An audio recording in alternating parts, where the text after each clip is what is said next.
Anne Hidalgo, merci de recevoir la LICRA Paris. C'est très aimable à vous au cours d'une campagne vive et effrénée. Nous allons parler des thèmes que la LICRA a à cœur, à savoir la lutte contre les discriminations et le racisme, la lutte contre l'antisémitisme, la laïcité et puis une ou deux questions plus spécifiques pour terminer. La lutte contre les discriminations et le racisme, est-ce que vous constatez de votre côté, en tant que première adjointe et même en tant que candidate quand vous allez dans Paris, une montée du racisme à Paris? Il y a à l'évidence des actes, des propos, des faits racistes ou antisémites qu'on voit, qu'on nomme plus facilement qu'à une certaine époque.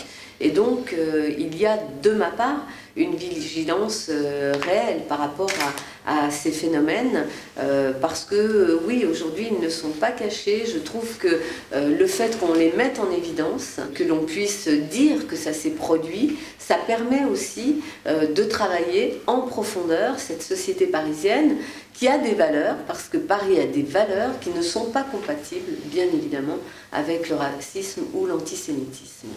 Y a-t-il dans les faits une discrimination concernant le logement à Paris? Et si vous constatez ce phénomène, comment le combattre?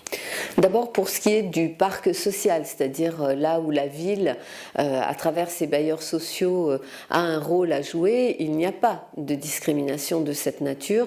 Tous les Parisiens qui sont demandeurs de logement sont traités à égalité en fonction, bien sûr, des priorités qu'ils incarnent. Je sais et j'ai eu connaissance de faits de discrimination plutôt dans le secteur privé. Ce n'est bien entendu pas acceptable. La ville en particulier n'a pas une responsabilité, mais nous avons mis en place tout un réseau avec des avocats, avec des personnes qui viennent accompagner les Parisiens qui seraient victimes ou de discrimination ou de faits qui ne sont pas légaux. Et donc à travers les points d'accès au droit, on a connaissance de ces problèmes et on peut bien sûr orienter et conseiller les personnes dans l'accès à la justice. Discrimination possible donc sur le logement. Concernant l'emploi, est-ce que vous constatez un phénomène de discrimination également? C'est le même phénomène, là aussi, l'emploi par exemple, pour ce qui relève du rôle de la ville de Paris comme employeur, nous avons mis en place des dispositifs pour lutter contre les discriminations et dans la fonction publique territoriale. La transparence dans les recrutements ne permet pas ces discriminations. En tout cas, si elles existent, elles sont très vite rattrapées et condamnées. En revanche, dans le secteur privé, là aussi, vous savez, j'étais inspectrice du travail, donc j'ai vu fonctionner ces procédés qui font que, en fonction, y compris de votre lieu d'habitation, vous pouvez être écarté, votre CV peut être écarté. Nous avons, nous, par exemple, dans nos propositions, dans les propositions que je porte, l'idée d'aider, par exemple, les jeunes à pouvoir obtenir des stages, et on sait que les réseaux familiaux, les réseaux jouent beaucoup dans l'accès aux stages pour des jeunes et que souvent les jeunes qui sont soit issus de l'immigration, soit de milieux très modestes, qui n'ont pas justement ces réseaux familiaux, n'accèdent pas à des stages de qualité qui eux-mêmes peuvent ouvrir sur ensuite des filières ou des emplois de qualité. Est-ce que vous croyez au CV anonyme? J'y crois pas trop, il faut le tenter, je sais que c'est une piste et qu'il faut essayer toutes les pistes. Moi je crois beaucoup plus quand même à tout un travail de fond qui se fait dans la relation avec les employeurs. Par exemple, dans les forums pour l'emploi que la ville organise chaque année, et y compris des forums ouverts aux jeunes des quartiers populaires.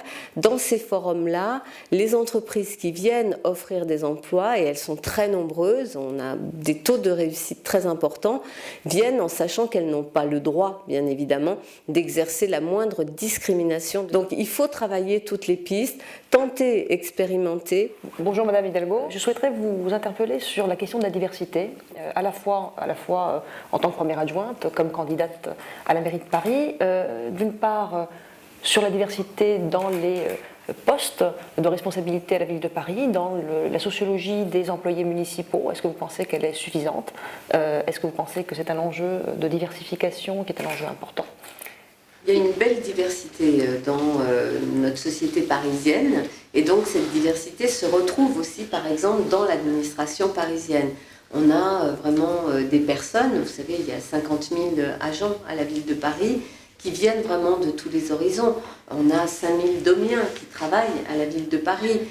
Égalité femmes-hommes, ça a été un sujet sur lequel, dès la première mandature, j'ai proposé un plan pour l'égalité en tant que ville employeur pour qu'on puisse avoir autant de femmes que d'hommes dans les niveaux de direction. Ça, c'était aussi une décision de Bertrand Delanoë. On est une des rares administrations à avoir autant de femmes que d'hommes dans les postes de direction. Il y a aussi la question des élus, parce que là aussi, les élus représentent une société parisienne dans sa diversité.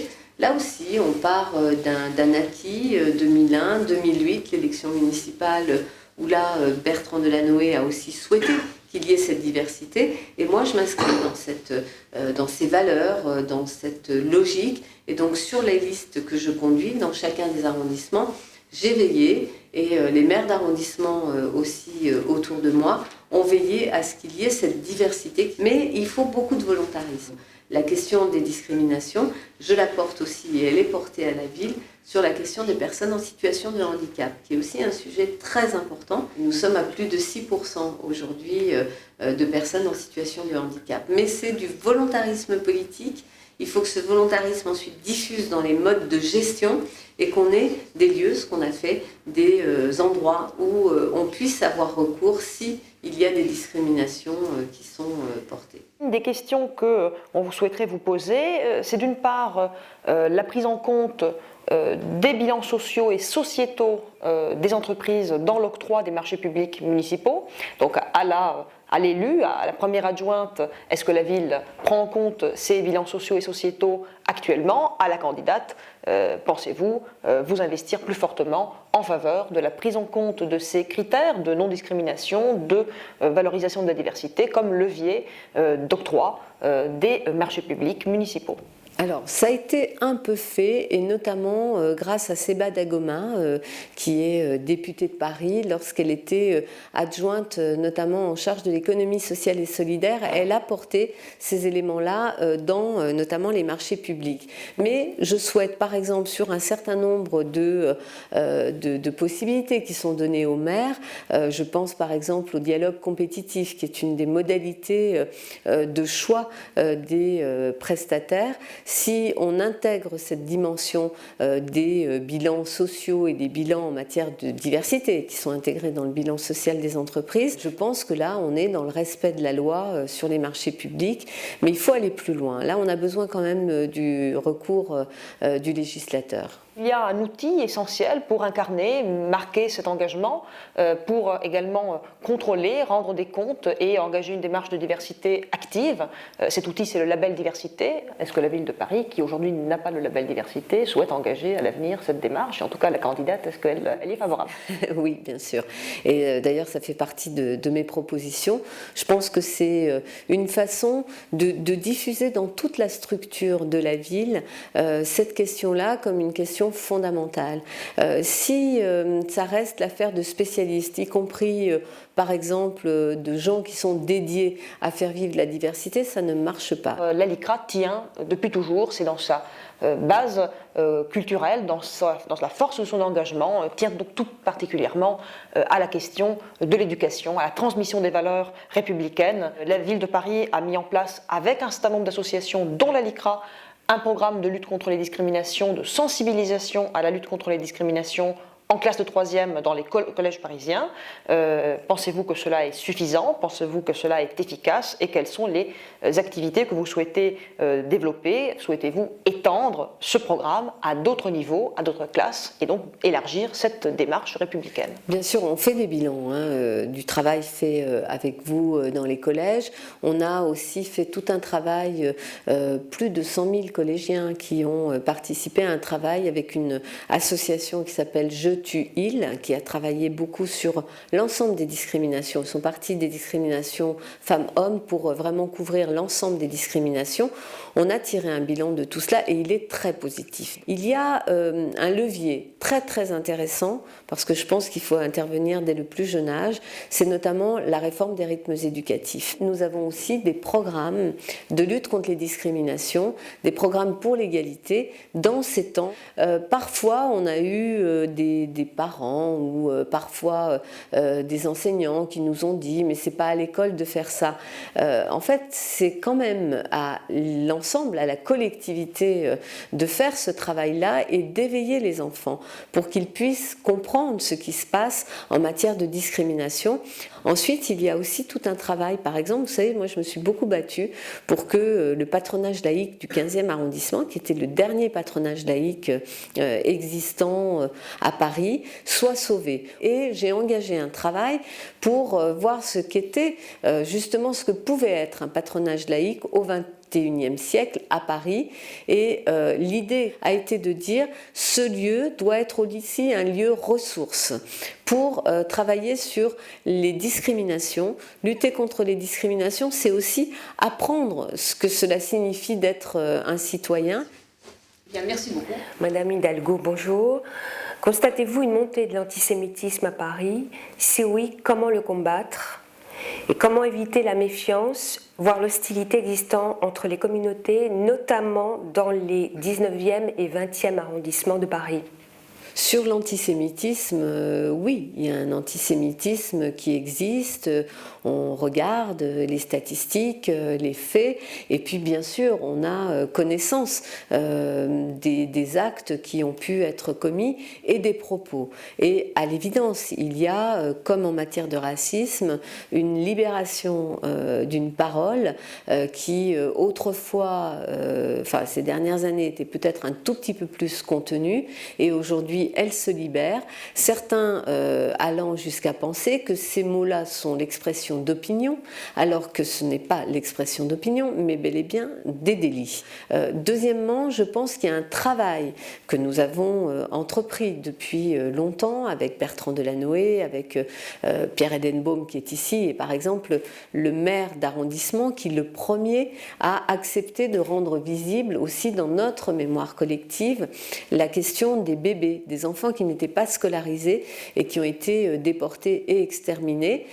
On avait entrepris un travail de mémoire sur les enfants scolarisés et les AMEJ ont fait un boulot extraordinaire avec les enseignants. On les a aidés pour rendre visible et faire ce travail de pédagogie, que des enfants d'aujourd'hui comprennent que hier, il n'y a pas si longtemps, des enfants ont été arrachés à la vie, arrachés à leurs parents dans des conditions terrifiantes, uniquement parce qu'ils étaient juifs. Je suis membre, en tant qu'élue parisienne, du conseil d'administration du mémorial de la Shoah, et je crois qu'il y a là aussi, dans ce travail de mémoire engagé avec les grandes institutions, dans les voyages qui sont organisés avec les enfants, avec les élèves, sur les lieux de mémoire, qui sont des lieux aussi qui ont à voir avec l'histoire de Paris, aller à Auschwitz, c'est comprendre ce qui s'est passé au moment de la rafle du Veldiv. On a eu des problèmes dans des arrondissements particuliers de Paris. Je pense au 19e arrondissement, lorsqu'il y a eu tous ces actes d'antisémitisme, notamment autour de la rue Petit. À l'époque, avec Roger Madec, avec les élus de Paris et les élus du 19e, on a organisé une série de rencontres qui mettait autour de la table toutes les autorités religieuses, autorités civiles, les associations, l'école, la mairie, et on a travaillé sur ce qui avait généré ces actes, qui étaient en fait des actes commis par des adolescents, par des jeunes. Et il apparaissait très nettement dans ces rencontres que nous avons eues que autant les adultes se connaissaient. En revanche, chez les plus jeunes, il n'y avait pas de représentation basée sur une connaissance réelle et donc tous les fantasmes étaient là, à l'œuvre, avec ce que cela a de dramatique, c'est-à-dire un jeune portant une kippa se faisant agresser par d'autres jeunes, se considérant comme appartenant à une autre communauté. Et là, on a pris conscience qu'il fallait absolument qu'il y ait des endroits où, à nouveau, ces références communes de vivre ensemble puissent s'élaborer pour ces jeunes-là. Et donc, on s'est dit, générons des initiatives à travers le sport qui permettent à ces jeunes de se frotter les uns aux autres, mais humainement, positivement. Et ces initiatives se sont déroulées avec la mise en présence de ces jeunes, notamment sur des activités sportives le dimanche. Ça a été très positif. Madame Hidalgo, la LICRA est très attachée à la laïcité et nous avons choisi de vous interroger à partir de la charte des radicaux de gauche qui a été établie récemment sur 2 points en particulier, notamment sur le financement, les subventions accordées aux crèches confessionnelles ou aux établissements cultuels. D'abord, la loi de 1905 est très claire. Il ne peut pas y avoir de financement cultuel émanant des collectivités publiques. Donc, la ville de Paris ne finance absolument aucune activité qui a un lien avec un culte. Et on applique la loi qui n'a pas besoin d'être modifiée. Lorsque on est souvent soumis à question sur le financement d'un certain nombre de crèches. Je pense à des crèches Lubavitch, par exemple, dans le 19e arrondissement ou dans d'autres arrondissements de Paris, et on est critiqué là-dessus. Nous, le parti qu'on a pris, c'est de dire il y a des crèches qui existent, elles ont fait l'objet d'ailleurs d'une inspection de la ville, et on leur a demandé de se soumettre à une charte qui est une charte de conventionnement. Dès lors que ces crèches répondent à cette charte que nous avons, cette convention que nous leur proposons, elles rentrent dans ce conventionnement, comme par exemple les écoles confessionnelles, ou des écoles qui ont une origine confessionnelle, ont aussi un conventionnement avec l'État dès lors qu'ils rentrent dans un certain nombre de critères qui garantissent la laïcité. Moi, je ne souhaite pas remettre en cause, très clairement, le financement de ces crèches, notamment de celles qui existent, parce que c'est une histoire aussi à Paris, ce point-là qui est le point le plus discuté en général avec les élus parisiens. Est-ce qu'il faut aller vers d'autres ouvertures ? Je n'y suis pas favorable non plus. Bien, j'entends statu quo. Un autre point de cette charte, c'est pas de participation des élus aux offices religieux. Vous savez, la laïcité, je suis athée, donc j'en parle d'autant plus aisément que je suis athée. La laïcité, c'est ce qui permet de vivre ensemble dans le respect des croyances et des non-croyances de chacun.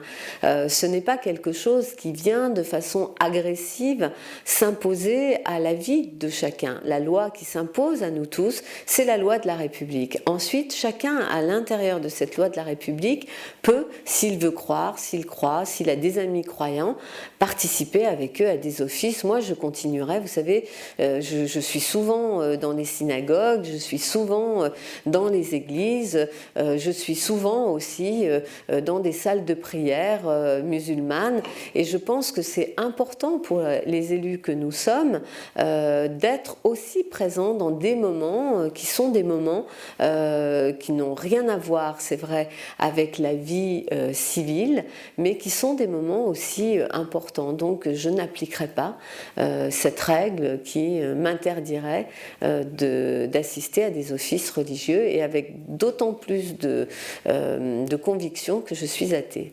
En ce qui concerne les demandeurs d'asile et également les sans-papiers qui ont été régularisés, est-ce que vous avez des propositions pour améliorer leurs conditions de logement, ce qui serait pour les aider à s'intégrer par la suite ? D'abord, vous savez, sur la question des demandeurs du droit d'asile, moi je soutiens cette réforme du statut des demandeurs de droit d'asile pour permettre d'accélérer vraiment les procédures d'examen de leur dossier et pour que, justement, si on examine plus rapidement leur dossier, on ne se retrouve pas dans une situation où, comme aujourd'hui, il y a du non-droit qui est généré, non-droit au travail, parce que beaucoup d'entre eux quand même travaillent et c'est une économie parallèle qui n'est pas acceptable et beaucoup d'entre eux sont logés souvent dans des conditions indignes avec des marchands de sommeil qui profitent de ces situations extrêmement précaires et fragiles. Nous, à Paris, on a toujours considéré que les personnes, lorsqu'elles sont à la rue et lorsqu'il faut les mettre à l'abri et qu'elles acceptent bien sûr de venir dans une mise à l'abri dans les centres d'hébergement qu'on a ouverts, on n'a jamais exigé une condition de régularisation préalablement. Ensuite, il y a la question du logement. Ce que je propose, vous savez, c'est la production de 30% de logements sociaux d'ici à 2030. Donc, de continuer l'effort qu'on a entrepris jusqu'à présent et dans cet effort en matière de logement social, et donc ça signifie en gros que sur la prochaine mandature, je me suis engagée à 10 000 nouveaux logements par an, sociaux et pas sociaux, hein, donc y compris du logement intermédiaire. Dans ce volume de logement social que je veux continuer à impulser, il y a bien sûr du logement pour les personnes les plus démunies ou en situation extrêmement précaire, dont les demandeurs de droit d'asile. Sans doute cela me distingue de mes principaux adversaires qui sont extrêmement fermés sur cette question et y compris avec un discours extrêmement radical quant à la présence de ces personnes à Paris. À Paris, on a beaucoup construit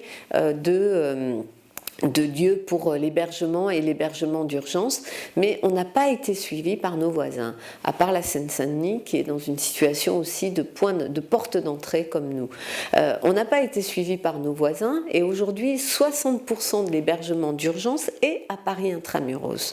Moi je me bats pour le Grand Paris. Je me bats pour que le Grand Paris puisse enfin être un lieu où on décide ensemble sur un territoire qui nous engage. Ce n'est pas normal que les Hauts-de-Seine soit si peu investi en matière justement d'accueil de réfugiés ou d'accueil de personnes en situation très précaire. Les associations ont de plus en plus de mal à accomplir leur mission. Êtes-vous d'accord pour les aider davantage ? D'abord, les financements publics sont de plus en plus fragilisés.